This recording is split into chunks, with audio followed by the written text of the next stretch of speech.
And Shabbat Shalom. How is everybody today? So, today I decided to do something a little different. I'm just doing a video because I've come to find, talking with many people, they think the Torah has been done away with and abolished. It was done away with on the cross, etc. That's not the case at all. And, I decided to do a video about this, mostly for my family and my friends that are non-believers, They're stuck in churchianity, basically. But, I'm here to show with scriptures how Torah is not done away with at all. So, and Shabbat Shalom. So let's jump right into it here. I made a little video. Hold on.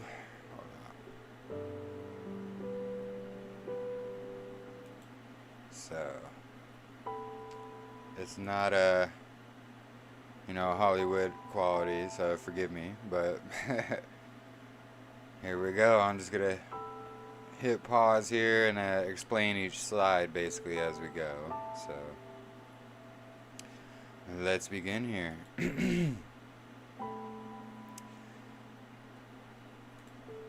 So right here, this is kind of an introduction here. The Aleph and the Tav. Hebrew is read from right to left. So the beginning and the end. It's also the strength of the covenant. And I will establish my covenant between me and your seed after you in their generations for an everlasting covenant, to be Elohim unto you and your seed after you. And Bereshith, Genesis 17:7. So if you follow my channel, we've already read this part, and I kind of explained it a little bit there. But everywhere it shows, everywhere it explains, his covenant is eternal. This is the Shema Yisrael, Yahuwah Eloheinu, Yahuwah Ehad. So, hear, O Yisrael,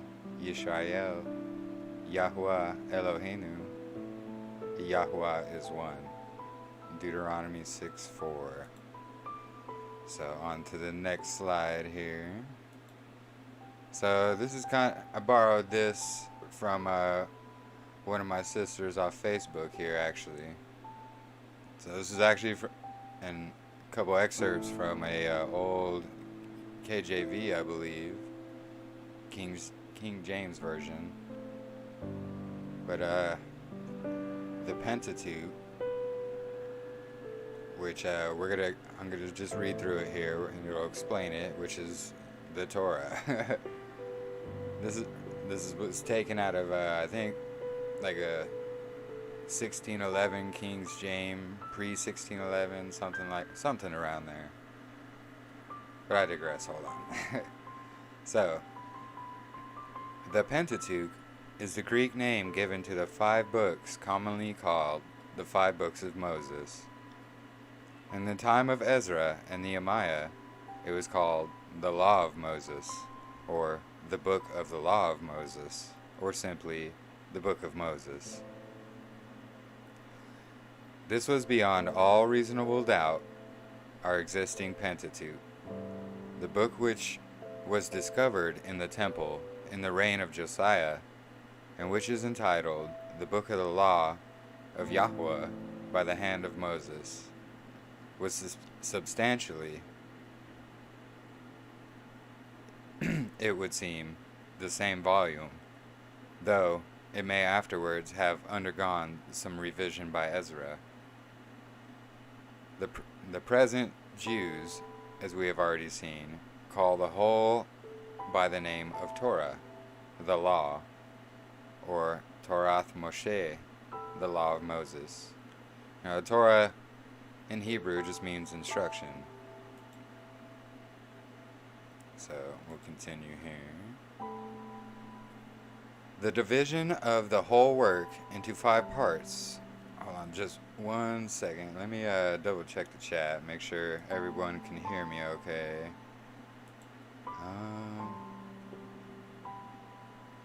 Yeah, I'll put the music down. Give me just a moment here.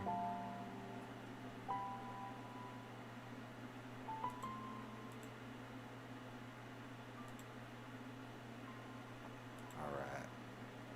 How's that? Okay.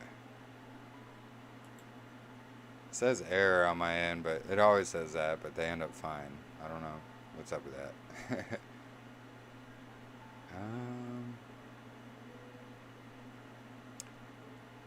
Alright. Let me continue here. I hope that's better.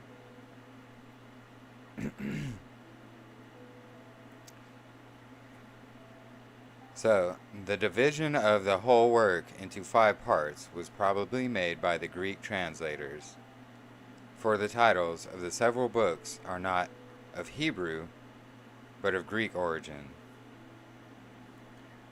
The Hebrew names are merely taken from the first words of each book, and in the first instance, only designated particular sections and not the whole book.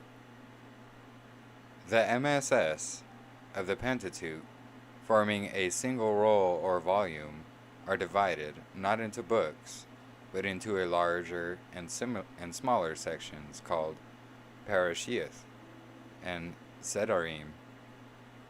The 5 books of the Pentateuch form a consecutive whole. The work, beginning with the record of creation and the history of the primitive world, passes on to deal especially more with the early history. I call it Hebrew family. See, this, we're going to get into this a little bit as well, because this is a big misconception. A lot of people confuse the Jews of today thinking they were the nation back then. No. They were, Judah was one tribe of 12 nations of the Hebrew Israelite nation. So I'm going to substitute when I read Jewish for Hebrew or Israelite. Let me continue. It gives at length the personal history of the great fathers of the family. It then describes how the family grew into a nation in Egypt. Tells us of its oppression and deliverance, of its 40 years wandering in the wilderness. So you know that it's funny how these next sentences right after that says, you know, it wasn't the Jews that wandered the wilderness, it was the Israelites that wandered the wilderness. You know, common mistake, common misconception, I should say, of many. I'll continue. Of the giving of the law, with its enhanced enactments, both civil and religious, of the construction of the tabernacle, and the numbering of the people, of the rights and duties of the priesthood, as well as of many important events which befell them before their entrance into the land of Canaan. And finally concludes with Moses, with Moses' last discourses and his death. The unity of the work in its existing form is now generally recognized. It is not a mere collection of loose fragments carelessly put together at different times, but bears evident traces of purpose and design in its composition. Even those who discover different authors in the earlier books, and who deny that Deuteronomy was written by Moses, are still of opinion that the work in its present form is a connected whole, and was at least reduced to its present shape by a single reviser or editor. kind of have a... Hold on just a moment. Let me just check the chat here for a moment, guys. Hold on.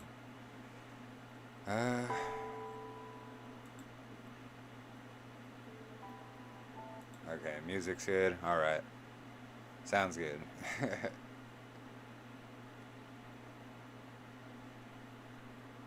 Alright, so let me get back to it here. Alright.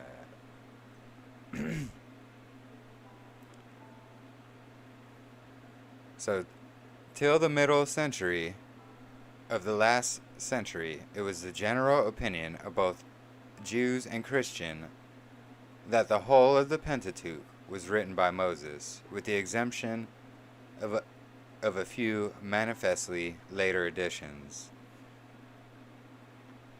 Now, this is talking about the modern day Jews and Christians' opinions. That's why I'll continue. With the exception of a few manifestly later additions, such as the 34th chapter of Deuteronomy, which gives the account of Moses' death. The first attempt to call in question the popular belief was made by Astruc, doctor and professor of medicine in the Royal College of Paris. So, you know, it's funny, men always call into question what God has written, and then a bunch of people follow him because they got the doctor or professor in front of their name. That's why you never follow any man. Never. He had observed that throughout the book of Genesis, and as far as the 6th chapter of Exodus, traces were to be found of 2 original documents, each characterized by a distinct use of the names of God. One by the name Elohim, and the other the name Yahuwah. Some say Jehovah, some say Yahweh. I might do another video on why I pronounce it Yahuwah. Besides these 2 principal documents, he supposed Moses to have made use of at least 10 others in the composition of the earlier part of his work. The path traced by Astruc had been followed by numerous German writers, but it would be foreign to the purpose of this work, and would far exceed its limits, to enumerate and explain the various hypotheses which have been formed upon the subject. That's exactly what they are, hypotheses. Not of Yah.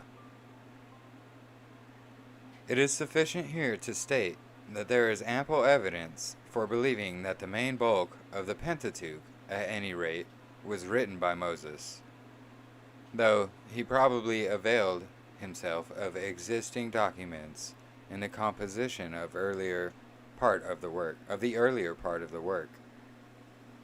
Some detached portions would appear, to be of later origin, and when we remember how entirely during some periods of Hebrew history, the law seems to have been forgotten many times, hence why they were scattered. And again, how necessary it would be, after the 70 years of exile, to explain some of its archaisms, and to add here and there short notes to make it more intelligible to the people, or taking the word out of context, putting their opinion, and then spreading it. Sound kind of familiar? Sounds like churchianity today. Nothing can be more natural than to suppose that such later additions were made by Ezra and Nehemiah. You know, we'll get into the book of Ezra as well. I also have that. Now, if you follow my channel, go ahead, follow my channel. We'll get into many of these books.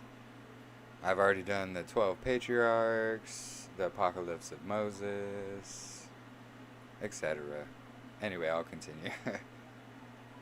In the books of Ezra and Nehemiah, we have mentioned several times made of the law of Moses, which is the law of Yahuwah, which was written down for Moses. Because even in the, if you go back, you can watch my videos, or if you've read the Testament of the 12 Patriarchs, you can see all of them were even practicing these laws well before Moses' times. So, it's the law of Yahuwah, just written down for Moses. And here, there can be no doubt that our present Pentateuch is meant, for we have no reason to suppose that any later revision of it took place. At this time, then the existing Pentateuch was regarded as the work of Moses. In Daniel, 4:11-13, the law of Moses is mentioned. I'm not good at Roman numerals. Forgive me if I screwed that up. And here, again, a book differing in nothing from our present Pentateuch is probably meant by the writer, who would have known the existence of any other. We pass now to a consideration of the separate books of which the Pentateuch is composed. And that's where they go into Moses there. So, here's just a couple of scriptures. Let me pause it here. Why are you not pausing? Let's go back. Hold on just a moment here. Pause. There we go. Technical difficulties. Forgive me. Let me just, give me just a moment. Let me check the chat here.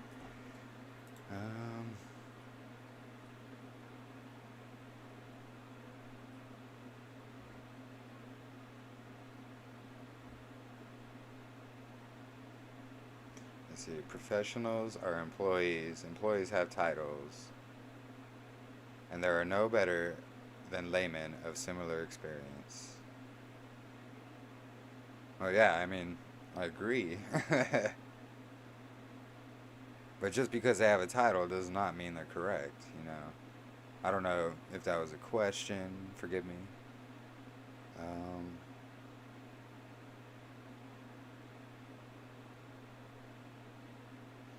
Yes, thank you, Brother Glenn, for following. I only created it probably a couple months ago. I was just led to read His Word. That's why I started it, to read His Word, and be able to read it and spread it to others.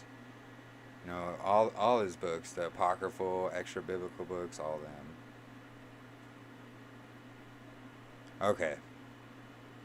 Thank you, brother. Why do you do this to me? Thank you. Alright, so let me get back to it here. 1 second.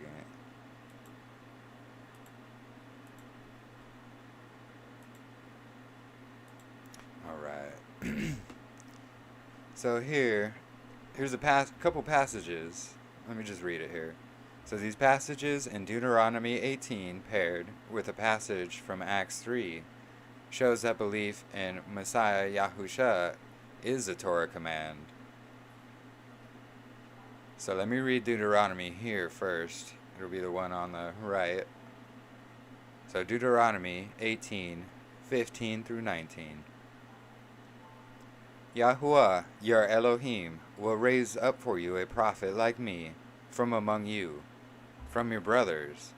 It is to him you shall listen, just as you desired of the Lord your God at Horeb on the day of the assembly, when you said, "Let me not hear again the voice of Yahuwah, or see this great fire any more, lest I die."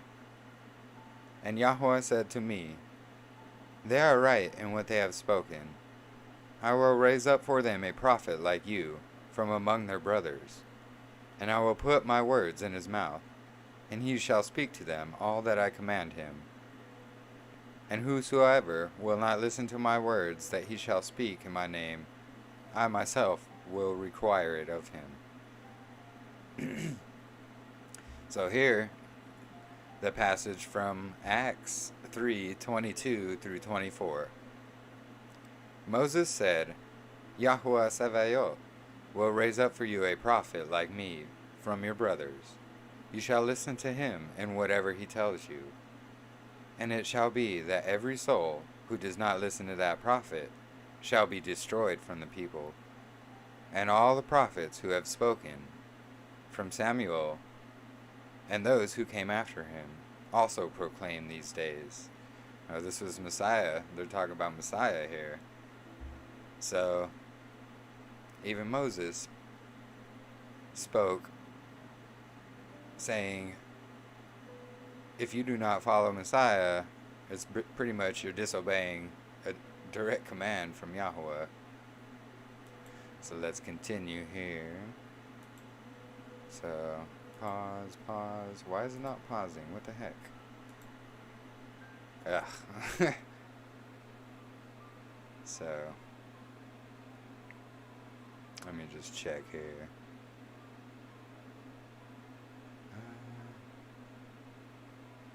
Alright, we'll continue.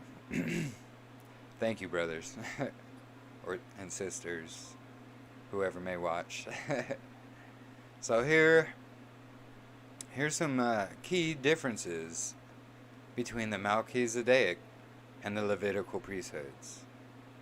So I actually got some scriptures, these scriptures here, to go along with what we're saying. So, before we read this, actually, here we go, hold on one moment. Alright, make sure it's all legit. Alright, so Hebrews 7, I'm just going to give a rating of it real quick. So the King of Righteousness. For this Melchizedek, King of Salem, priest of the Most High Yahuwah, who met Abraham during returning from the slaughter of the kings and blessed him, to whom also Abraham gave a 10th part of all, the first being translated, a 10th of all, the first being translated King of Righteousness, then also King of Salem, meaning King of Peace, without father, without mother, without genealogy, having neither beginning of days nor end of life, but made like the Son of Yah, remains a priest continually. This is talking about Messiah Yahushua. Now consider how great this man was, to who even the patriarch Abraham gave a 10th of the spoils. And indeed, those who are the sons of Levi, who receive the priesthood, have a commandment to receive tithes from the people according to the law, that is, from their brethren. Though they have come from the loins of Abraham. But he whose genealogy is not derived from them received tithes from Abraham, and blessed him who had the promises. This is kind of pointing out Abraham also blessed Melchizedek with a 10th of his possessions, or his spoils, I should say. And being no tribe mentioned, he still received the blessings and tithes from Abraham. I'll continue. Now beyond all contradiction, the lesser is blessed by the better. Here mortal men receive tithes, but there he receives them, of whom it is witness that he lives. Even Levi, who receives tithes, paid tithes through Abraham, so to speak. For he was still in the loins of his father when Melchizedek met him. See, so when Abraham gave his tithing, so to speak, to Melchizedek, Levi he was not even born yet. It was long before Levi was born. So, the need for a new priesthood. So, if you remember Hebrews, it's written to the Hebrews by Brother Paul. So, if you don't understand Paul, you're not good.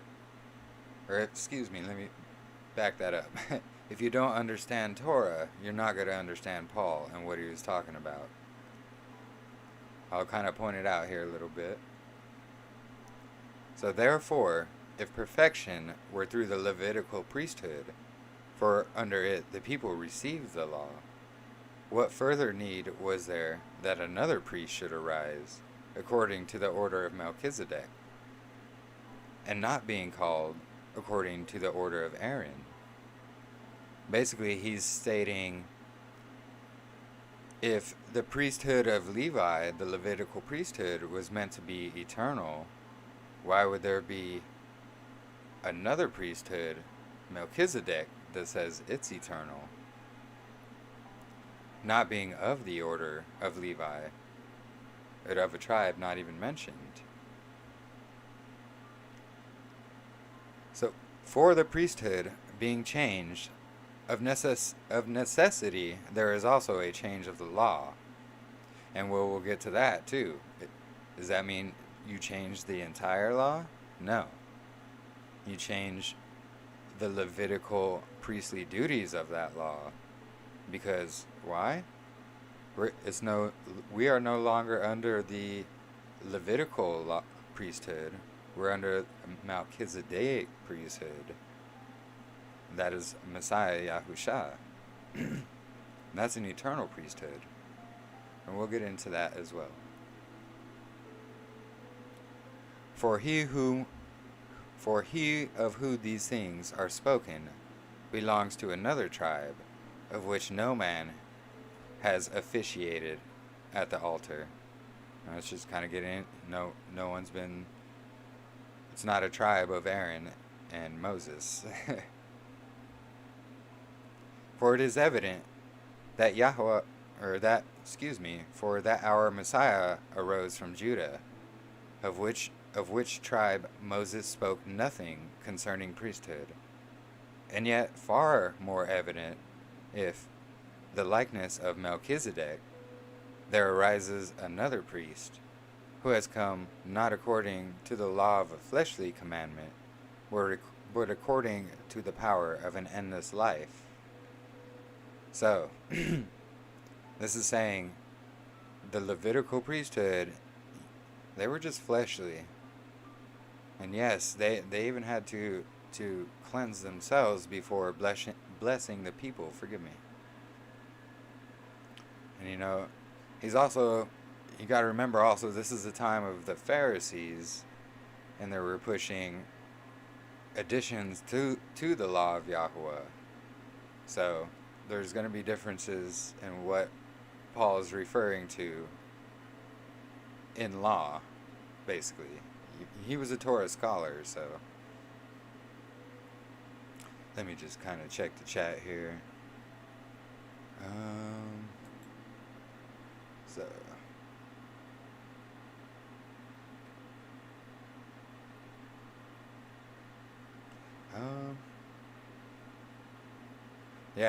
Yeah, pretty much, Brother Glenn. I'm just showing, how Torah has been practiced and performed since before the Levitical priesthood. It's been done since Adam and Eve. And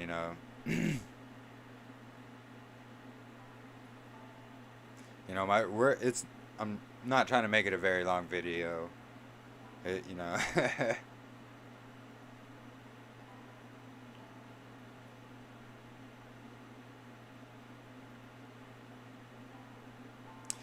And yes, Paul was a Pharisee and did keep the Talmud before he repented of that. And if you read your scriptures, you'll see why. You'll see why. A lot of people just like to twist Paul's words around, and it's to their own demise that they do that, really. Yes, exactly, brother. Why you do this to me? Yes, exactly.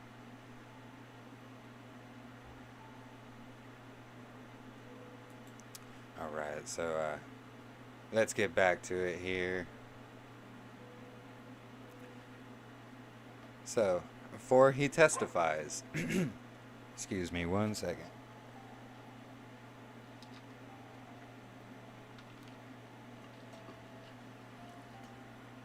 Had to take a quick drink.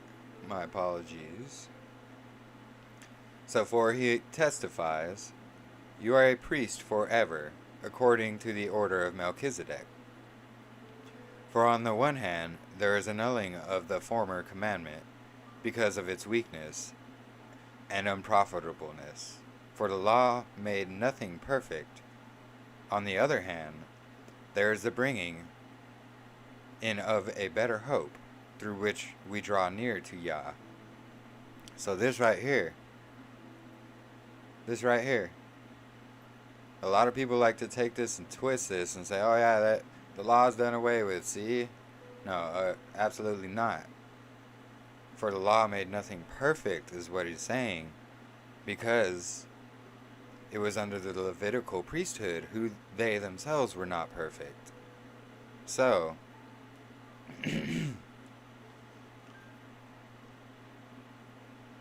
there's the bringing of a better hope, which is Messiah, who he renewed the covenant between Yahuwah and the Hebrew Israelites, his people, not just the Jews. No.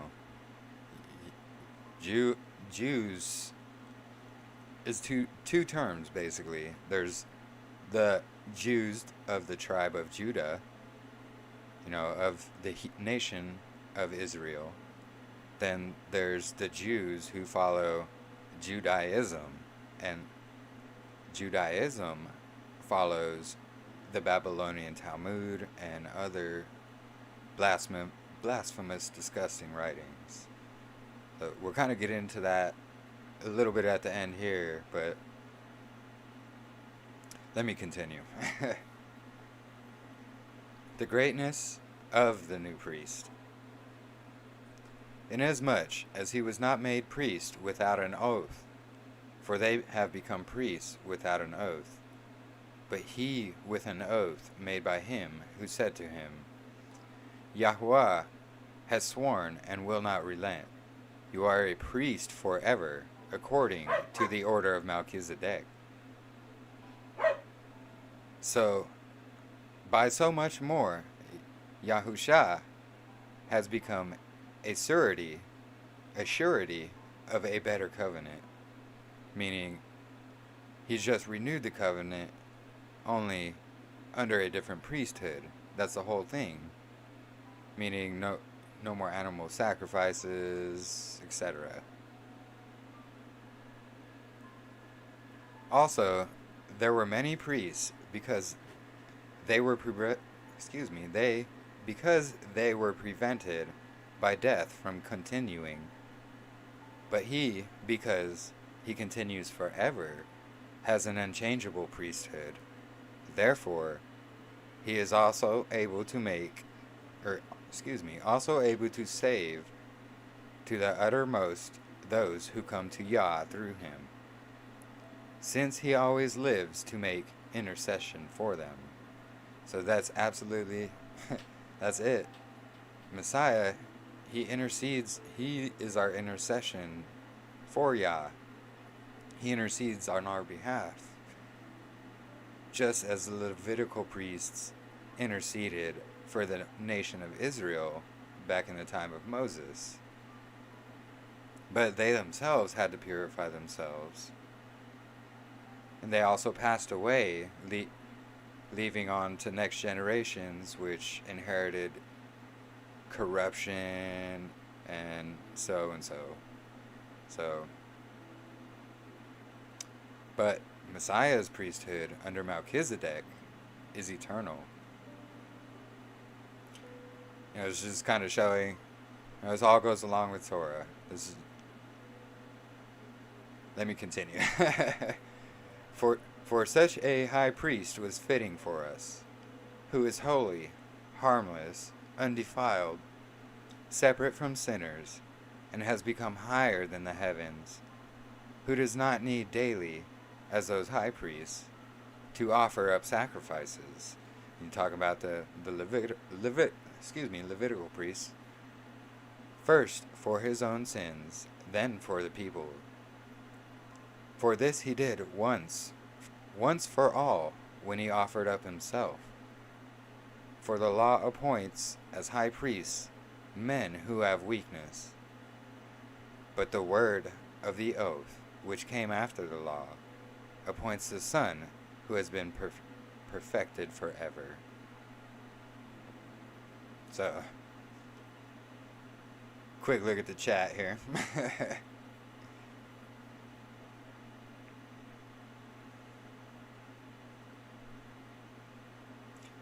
Yeah, there are... Hold on, 1 second, forgive me. Glenn Adams, for the same reason why we all go through what we go through. The perspective, understanding, and the building of character, so that a deeper impact canopy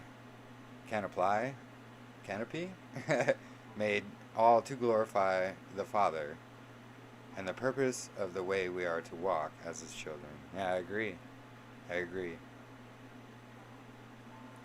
And why you do this to me? There are also the folks alive and well under Roman rule in Judea who were called Jews. Yeah, they were. They were following there was different sects of Judaism back in those days, back in those times. The Pharisees, the Sadducees, the Essenes, they all kind of, this was after the capture and release after Babylon. So, their history was kind of, twisted from them. Yes, they were called Jews, but it's of the nation, Hebrew nation of Israel, is Yahuwah's chosen nation. And thanks to the Roman census that got us all confused. Yes, absolutely.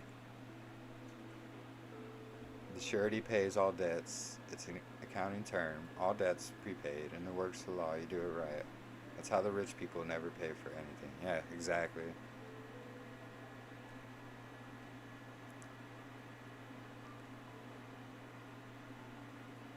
Yeah. The Gentiles were called Jews, but, the original Hebrew meaning of the word Gentile is just nations. Glenn Adams, Paul had to go through what he did, as we do, to serve our purpose for Yah better. Yes, absolutely. I myself have been brought to rock bottom. That's what actually opened my eyes, brother. Thank you. That was the distinction made. Israel is not Judea, and Judean Jews have no... Yeah. Yes, absolutely. You are correct, brother. Alright. It's good to have some people in the chat. Alright, so... we'll go to our slide here really quick. Make sure I got it right there. Yep. So, if you remember, we just read Hebrews 7:11 there. Perfection is found in the Melchizedek priesthood, but not in the priest of Levi. So we just read that. Melchizedek is greater than Levi. Hebrews 7:7. So, we'll go to the scripture here. Did I not have it up here? Hebrews 7:7. Did I not put it up there? Really? Oh, forgive me, because we just read that. My apologies. My apologies. So, yes, we just read the Melchizedek priesthood is greater than Levi, Levitical. So, the Melchizedek priesthood needs only the blood of Messiah and not animal sacrifice. So, we'll read that here in Hebrews 10. So, I use Bible Hub here. I like it. It's got the Strongs. You could read the Strongs, any version. Well, most any version you like. But you can read the original Strong's wording of all these verses as well. So, Strong's isn't perfect either, but, it helps out a lot. Anyway, Hebrews 10:11. Day after day, every priest stands and performs his religious duties. Again and again he offers the same sacrifices, which can never take away sins. And then 12.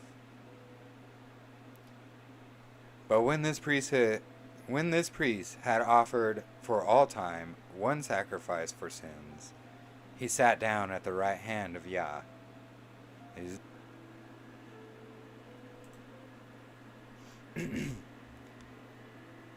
So Melchizedek is forever, but the Levitical priesthood was only for a time.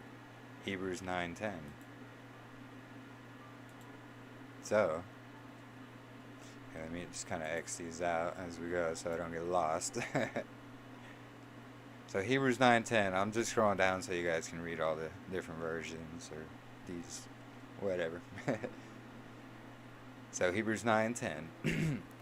They are only a matter of food and drink, and various ceremonial washings, external regulations, applying until the time of the new order. Which order? The Melchizedek order of priests. Because the washing and the cleaning and the food and the drink, it was only, these guys passed away still. So the original forefathers passing away allowed for corruption in the later generations as the times went on, because they lost this knowledge. And then the northern nation being scattered, the southern nation being scattered, southern part, northern part, southern part, they were all scattered. Anyway, we'll get back. So we just read Hebrew, we got that one. The Levitical priesthood system is a copy and a shadow of the heavenly Melchizedek priesthood. Hebrews 8:5. So, Hebrews 8:5. They serve at a sanctuary that is a copy and a shadow of what is in heaven. This is why Moses was warned when he was about to build the tabernacle. See to it that you make everything according to the pattern shown to you on the mountain. See? Basically, Yahweh was showing Moses exactly what to build, and he was copying it from what was in heaven. Alright.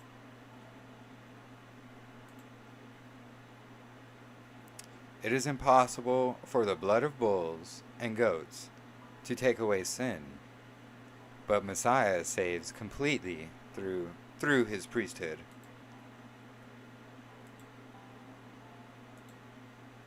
So 10:4. Hebrews 10:4, excuse me. It is impossible for the blood of bulls and goats to take away sins. Now there was kind of a side note here, which I read earlier, was kind of interesting. It says, instead, those sacrifices are an annual reminder of sins, because it is impossible for the blood of bulls and goats to take away sins. Therefore, when Messiah came into the world, he said, sacrifice and offering you did not desire, but a body you prepared for me. It just kind of expounds on this verse right here. So, and then Hebrews 7:25 and then 7:27. We'll hit up 7:25 here in a moment. And then Levitical sacrifices had to be offered up day by day, but the Messiah's offering of his blood under the Melchizedek priesthood was once and for all. So, we'll go to 25 here. So therefore, he is able to save completely those who come to Yah through him, because he always lives to intercede for them. So, it shows Messiah he's our interceder between us and Yah. Because the Levitical priesthood was the interceder for the nation back in Moses' time. Now the nation is under the Melchizedek priesthood under Messiah, still following the laws, the commandments, Torah. The only thing that changed was the priesthood and the laws that abided to that Levitical priesthood. You know, there's many laws in Torah, but for the average person, there's not many that actually, abide to you. You know, there's laws for men, women, farmers, businessmen, priests, so forth. So, Messiah followed Torah 100%. What books were there when he said it was written? It was the Torah. Anyway, I'll continue. But anyway, it says, because Messiah lives forever, he has a permanent priesthood. And then 27, we'll get to 27. Unlike the other high priests, he does not need to offer sacrifices day after day, first for his own sins, then for the sins of the people. He sacrificed for their sins once and for all when he offered himself. So, that goes to show, Messiah was the final, I wouldn't say sacrificial offering, but he offered himself up. And check the chat here.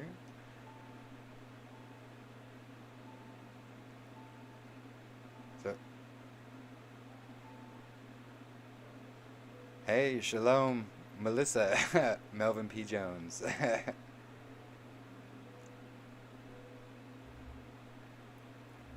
Richard Miller, I'm listening. It is interesting, and have believed it for years, but very weak in Hebrew, but understand it in the same sense as English. Yeah, that's why I kind of like. I like Bible Hub here, brother. You can look up the Strong's Concordance. It's not perfect, but it'll bring you back to what the original Hebrew writings is saying. That's why I like to look at that. I like to look at many versions of scriptures. I have a big library of many different versions. My goal is actually to read everything I have on my channel here. Eventually, Yahweh willing. But yeah, modern churchianity, ever since Rome went from many different gods to monotheism.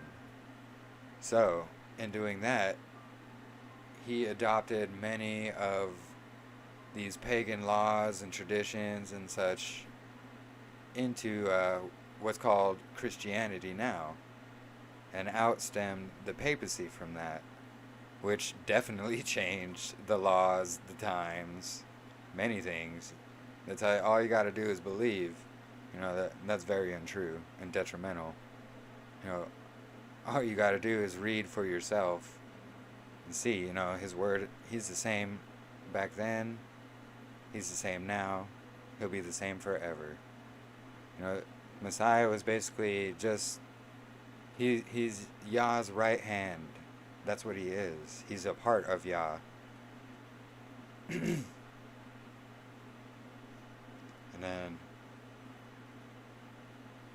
I hope that clarified it for you, brother. Sorry, I ramble on. Forgive me sometimes. And why do you do this to me? But you go and learn what this means. I desire mercy and not sacrifice. Messiah quoted Isaiah, somewhat related. Yeah, excuse me, the prophet Isaiah, he, you know, I believe he was mentioning the future times, you know, the times we live in now. Because, you know, everything that happens in Scripture, history repeats itself, basically. And that's like times 1,000 for Scripture. So everything that was done in the past is to show us how we should walk today.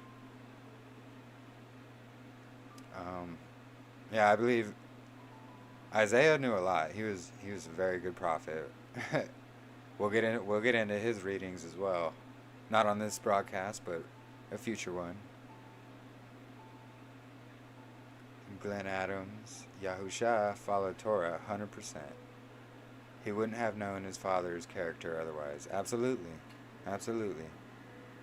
Because if you don't know Torah, the commandments, how are you going to know who the Father is? He explains who he is in his commandments. Richard Miller, what was supposed to have meaning and understanding became a traditional church ritual. Absolutely. Which sacrifices had a deeper meaning, but was just washed over, and that's why it just became a tradition. I absolutely agree, 100%. Legalism, licentiousness has only been forced upon us by presumption that we can be possessed by a demon. Yes, a legal person, that our behavioral acquiescence in using that name. Forgive me. Yes, you know, that's the thing too. You know, we have to learn who our enemy is to be able to fight against them. You know, I was blind to this fact before I was awakened as well. You know, I was being attacked by demons my entire life. I had no idea until I realized who and what demons actually are. They're just the spirits of the children of the fallen angels that are stuck on this earth and cursed because they were never meant to be.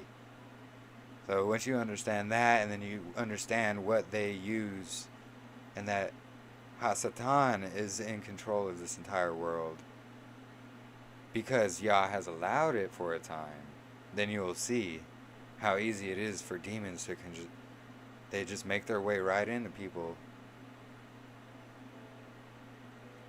Until that time, man is never under any code, policy, statute, rule, regulation, ruling according to corporate, private business, government action. Example of such is fraud. Yes, absolutely. This whole scamdemic. I'm gonna call it that because that's exactly what it is.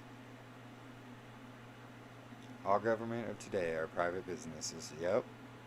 Totally void of any biblical assigned authority. Absolutely. If you look that up, you can tell. You look that up in history. It will show when the purchase of the United States from millionaires to 1 billion or a couple billionaires was done. You know, the internet is full of truth and information. Don't use Google because they're going to hide that from you. I like to use DuckDuckGo. I use Firefox for my live streams and such, but you know, DuckDuckGo is one of my favorites. I'm glad word about what demons actually are has gotten out. Yes. They really are the disembodied children of the fallen angels. They absolutely 100% are.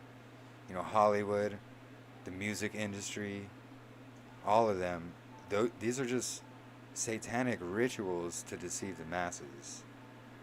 And guess what? It worked, because the masses are fully deceived. Anyway, let's continue on here. I was trying not to make this too long of a presentation here. The 10 Devarim, or the 10 Commandments. I am Yahuwah Elohika, which have brought you out of the land of Mitzrayim, Egypt, out of the house of bondage. You shall have no other Elohim before me. You know, Elohim just means God. You shall not make unto you any graven image. You shall not take the name Yahuwah Elohika in vain. You know, this is the Aleph and the Tav. You know, if you have a Sefer or Aleph and Tav scriptures, which is more expensive than the Sefer, you'll find this written many times in there. And it's pronounced Eth. You shall not take Eth Yahuwah, the name of Yahuwah Elohika in vain. For Yahuwah will not hold him guiltless. That takes his name in vain. This is also a symbology of the Messiah as well. Remember at the day of the Holy Shabbat. That's today, brothers and sisters, the 7th day. Not Sunday. You know, Catholicism, the papacy, they all changed that to Sunday as well, which nowhere in scriptures is it written that Sunday is a day set apart. No, it's the 7th day. Honor your father and your mother. You know, meaning you don't have to always agree with your mother and your father. You know, honor them. Don't bring them to shame. Don't disgrace them because, you know, they haven't awakened yet. You know, just plant a seed, and that's all we can do. You know, I do these videos for my family as well to hopefully plant a seed. You know, I'm pretty much the only one out of my entire family of a lot that my eyes have been opened by Yahuwah. You know, I spread seeds here and there, and I do it with love because, you know, this is coming soon. We need to return to his ways. Read his entire word, cover to cover. Don't add, don't take away. There were books that were removed from the Bible that went right along with this. That's what my channel is about. Anyway, you shall not kill, or you shall not murder. You know, murder is a predetermined, thought out plan. Defending yourself against someone who is coming to kill you is not murdered. It's not murder. It's not thought out. It's self-defense. Your aim is not to murder them, or kill them, It's not to kill them, of course. This is even in scripture. But, you know, it's not murder if you do happen to kill them. You know, they're coming after you and your family. You know, as a man, as a father, I will do everything to protect my children. I'm not going to let some maniac come and ravage my children. No. And cowardice is out. You can't be a coward either. Just as bad. Anyway, I'll continue. You shall not break wedlock. So there's a covenant of wedlock between a man and a woman. You shall not break this. There's certain stipulations. Adultery, abandonment, extreme abuse. You know, it's written in scripture. You know, if you're suffering any of those, he's not saying, oh, well, you know, stay with this person who's severely abusing you. No, we'll get into that as well. You know, this is for one man, one woman who are true to each other under Yah. That's how wedding a marriage should be under Yahweh. You shall not steal. You shall not bear false witness against your neighbor. You shall not covet your neighbor's house. You shall not covet your neighbor's woman, nor his manservant, nor his maidservant, nor his ox, nor his ass, nor anything that is your neighbor's. Who is our neighbor? Our neighbor is everybody around us. So, this is the Torah. It's in Matthew. Forgive me which passage. But under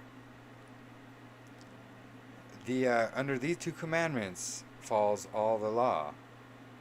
You shall love Yahweh, your Elohim, with all your heart, with all your soul, and with all your might. These are all the laws that go under this, loving him with all your heart and soul. These are all the passages underneath it, scripture supporting these. We're not going to go over all these. This would just make it a hugely long program. I don't want to go too long here. Forgive me. And then, you shall love your neighbor as yourself. These are all the commandments falling under that.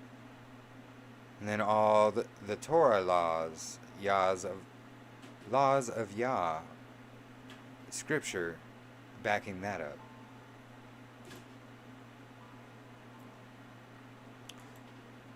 His Sabbaths, it is his sign between us. It is a sign for us.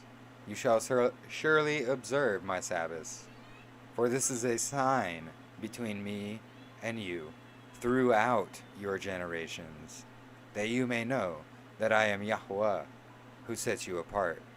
Exodus 31:13. See, throughout your generations, eternal. It doesn't say, just until the Pharisees or Messiah comes or Catholicism comes. No, throughout your generations, eternally. So, the mark of the Father. I borrowed this from My House Ministries. They're a good ministry. Forgive me. So Revelation 7:1. After this, I saw... give me just a moment here. Family. Something happened. Hold on one moment.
Oh man, my mic was muted that whole time.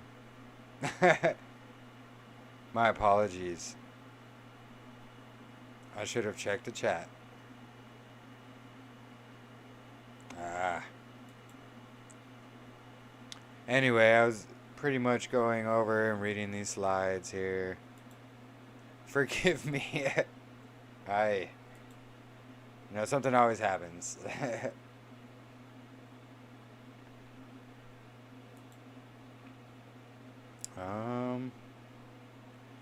Well, hopefully you were able to read what was on the slides.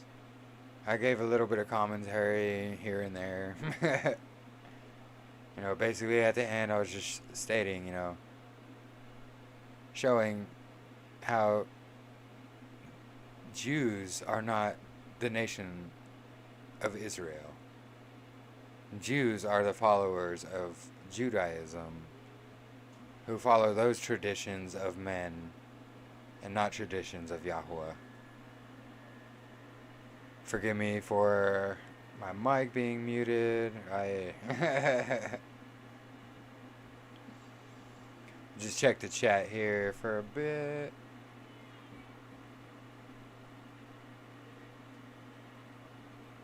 Yeah, spreading good seed to glorify Yah through keeping of good example. Absolutely, Brother Glenn.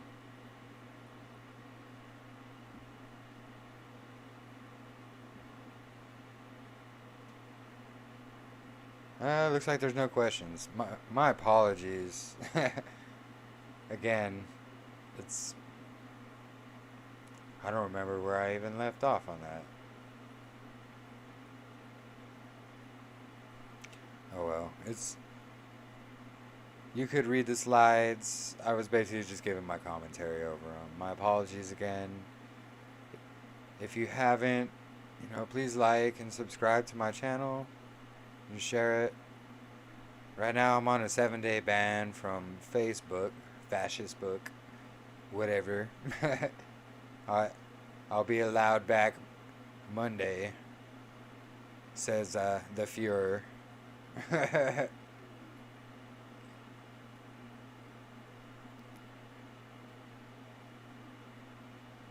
Hey, shalom, Alyssa. Thank you. Apparently I lost sound, or I had my mic muted for a little bit, and yes, Yahusha is not a Jew. He did not follow Judaism. He did not follow the Talmud. He did not follow the Pharisees. He taught against everything that they were about.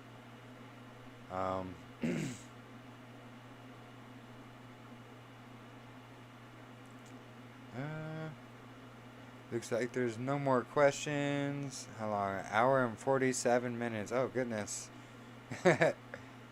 Was not expecting it to be that long. And thank you for at least showing up here at the end, sister. No worries at all. Yeah, it'll always be up on YouTube. Unless someone else takes it down, because I'm not going to. Anyway, I hope everybody has enjoyed their Shabbat. I know I have. These past couple weeks, I've lost my job, and I've actually been able to observe Shabbat fully. And I love it. I feel much less stressed. When the instruction of our fathers brought up around the multitude of believers, I think it's all for the justice. Yes, exactly, Brother Glenn. Exactly. And I'm thankful you were able to be here, Alyssa. A good night and shalom. Many blessings. I hope you have a blessed week. Tune in Monday. I'll be reading the rest... not the rest of Genesis, Bereshith, but probably the next 5 passages. It's been fun. Thank you all for showing up. I really appreciate all of you. May Yahuwah bless all of you. And hopefully this has helped with all of you to come to some understanding of what the Torah truly is. Many blessings to all of you. Thank you.